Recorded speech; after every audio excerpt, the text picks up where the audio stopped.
Hello everyone, welcome to my channel. तो चलिए start करते हैं आज के आगे के क्वेश्चन। तो आज का है question number 41। In a three phase system the line losses are. Three phase system में लाइन लॉसेस है वो कैसे होते हैं? डायरेक्टली प्रोपोर्शनल होते हैं to cos phi, inversely proportional to cos phi, या फिर inversely proportional to cos square phi, और नन ऑफ द अबव। तो लॉस का फॉर्मूला क्या हो जाता है? लॉस का फॉर्मूला होता है आई स्क्वायर आर। ठीक है, और आई जो है इन्वर्सली प्रोपोर्शनल होता है कॉस फाई के, इसलिए लॉस क्या हो जाएगा? लॉस हो जाएगा inversely proportional to cos square phi. ठीक है, इस आई की जगह जो है हम ये पुटअप कर देंगे तो ये इन्वर्सली प्रोपोर्शनल हो जाएगा कॉस स्क्वायर फाई से। तो इसका करेक्ट आंसर हो जाएगा option number 3, inversely proportional to cos square phi. Next है, in a three phase system the line losses are W at a power factor of 1.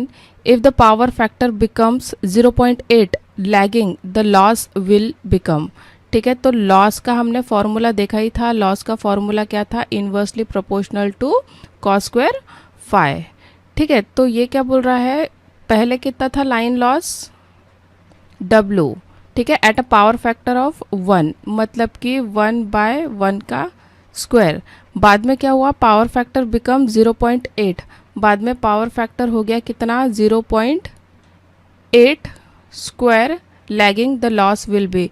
मतलब ये जो न्यू लॉस है ये हमको जो है ये निकालना है। ठीक है, इन्वर्सली प्रोपोर्शनल है इसलिए मैंने ये ऐसा लिखा है। जो नया लॉस है वो हमको निकालना है, तो क्रॉस मल्टीप्लिकेशन करते हैं तो ये क्या हो जाएगा?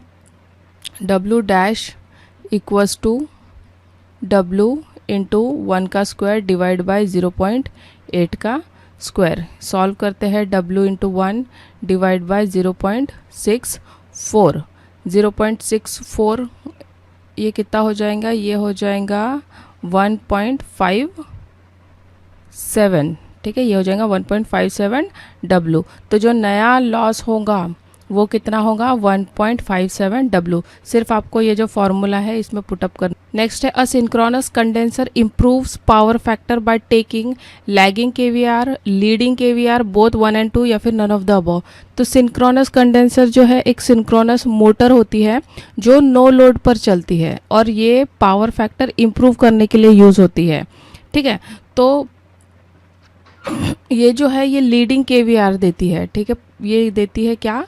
Leading KVR। थोड़ा सा एक शॉर्ट नोट देख लेते हैं इसके बारे में कि सिंक्रोनस कंडेंसर एक्चुअली होता क्या है। ये होता है एक सिंक्रोनस मोटर और इसमें जो है लोड जो है मैकेनिकली कनेक्टेड नहीं होती और ये जो है सिर्फ और सिर्फ रिएक्टिव पावर कंट्रोल करती है। ठीक है, कैसे काम करती है ये? तो जब इसको ओवर एक्साइट करते हैं तो ये जो है ये लीडिंग KVR सप्लाई करती है और सिस्टम का लैगिंग पावर फैक्टर इम्प्रूव हो जाता है, और जब अंडर एक्साइटेड करते हैं तो लैगिंग KVR लेती है। ठीक है, तो ये जो 2 पॉइंट थे इसके काफ़ी इम्पॉर्टेंट है और इसका मेन यूज़ होता है आपको दिखेगा पावर फैक्टर इम्प्रूवमेंट के लिए, वोल्टेज कंट्रोल के लिए और रिएक्टिव पावर कंपनसेशन के लिए। ठीक है, चलिए नेक्स्ट क्वेश्चन पे जाते हैं। A three-phase 5 kilowatt induction motor has a initial power factor tangent, मतलब कि tan phi की वैल्यू यहाँ पे दी हुई है 0.88। A bank of capacitor is connected in delta। ठीक है, एक तो ये 3 फेज की बात कर रहा है और ऊपर से इसका कनेक्शन कैसा है? Delta. Across the supply terminal and initial power factor tangent of कितना? 0.484, मतलब कि ये हो गया हमारा tan phi 2। The KVR rating of the capacitor connected in each phases. KVR बोला है मतलब कि क्या? Reactive power. तो रिएक्टिव पावर का फॉर्मूला क्या हो जाएगा? QC is equal to P tan phi 1 minus tan phi 2। तो अब जो है हम इसमें वैल्यू पुटअप कर देंगे। P मतलब कि एक्चुअल पावर, मतलब कि ये हो जाएगा 5 phi 1 tan phi 1 उसने हमको दिया है 0.88 माइनस ये हो जाएगा 0.484। तो सिंपल कैलकुलेशन है ये, इसको कर लेते हैं।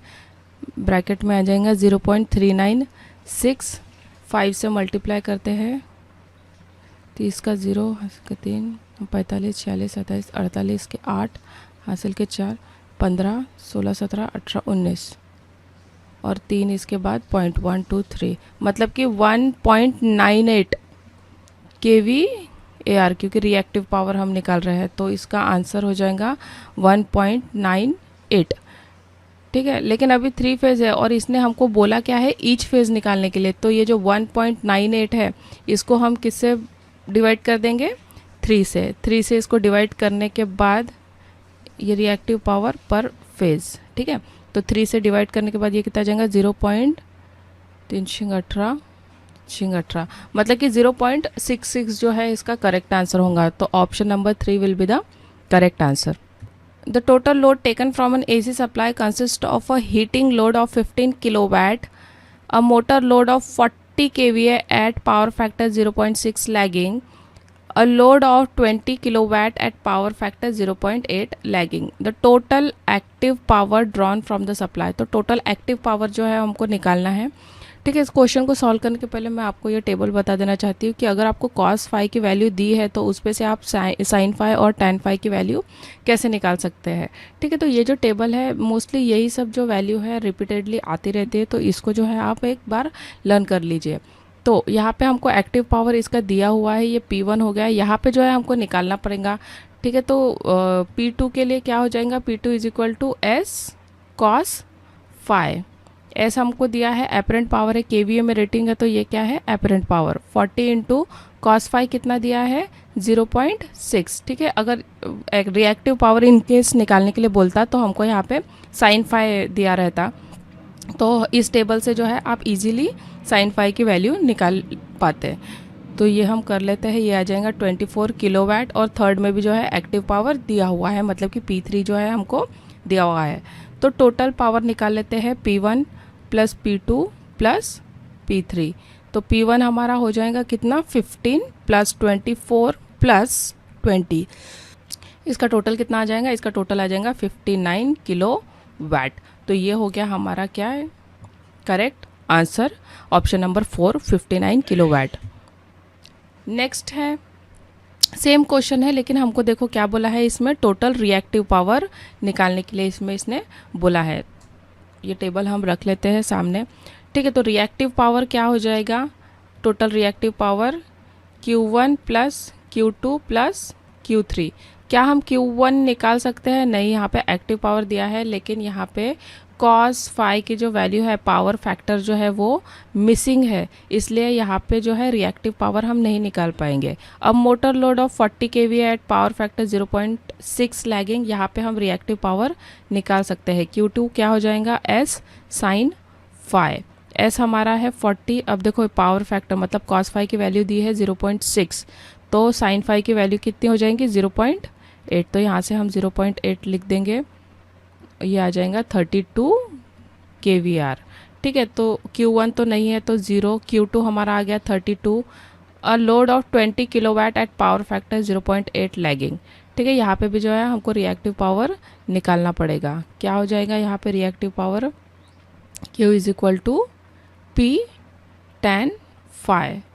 P हमारा है 20, 0.8 के लिए कॉस फाई अगर 0.8 है तो tan फाई कितना हो जाएगा, 0.75, मतलब कि यही आ जाएगा हमारा 15 kVAR, ठीक है। तो इस टेबल के हेल्प से जो है काफ़ी इजी हो जाता है, वैल्यू को जो है हम फटाफट से पुटअप कर सकते हैं, ठीक है। तो ये आ जाएगा 32 प्लस 15, इसका जब टोटल कर लेंगे तो ये आ जाएगा 47 kVAR, ठीक है। तो इसका आंसर हो जाएगा option number 2 47 kVAR। Next question है, which tariff is also known as 2 part tariff, flat rate tariff, block rate tariff, Hopkinson demand rate या फिर सिंपल टैरिफ। तो 2 पार्ट टैरिफ में 2 चार्जेस होते हैं, एक हो गया हमारा क्या, फिक्स चार्जेस जो कि बेस्ड होता है मैक्सिमम डिमांड पर, और दूसरा हो जाता है रनिंग चार्जेस जो बेस्ड होता है किस पे, एनर्जी कंज्यूम पे। तो हॉपकिंसन रेट इसी प्रिंसिपल पर जो है वो चलता है, तो इसका आंसर हो जाएगा option number 3 Hopkinson demand rate. Base load plant are design to operate at low load factor, high load factor, zero load factor या फिर वेरिएबल लोड फैक्टर, तो बेस लोड प्लांट जैसे कि न्यूक्लियर या फिर थर्मल को जो हम पूरा दिन कांस्टेंट चलाते हैं, इनका जो लोड फैक्टर हमेशा हाई रखा जाता है ताकि कांस्टेंट पावर जो है वो मिलती रहे। मतलब कि पीक लोड प्लांट को सिर्फ ज़रूरत पड़ने पर ही चलाते हैं। तो इसका आंसर हो जाएगा option B, high load factor. Annual depreciation of a plant is usually calculated by straight line method, sinking fund method, diminishing value method या फिर all of the above। तो annual depreciation जो है हम किस इस पे कैलकुलेट करते हैं, तो डिप्रिसिएशन का मतलब पहले समझते हैं। तो डिप्रिसिएशन का मतलब है वक्त के साथ प्लांट की वैल्यू कम होना। इसके लिए ये तीनों मेथड जो है, मतलब कि straight line method, sinking fund method और डिमिनिशिंग वैल्यू मेथड यूज़ किए जाते हैं। तो इसका आंसर हो जाएगा option D, all of the above.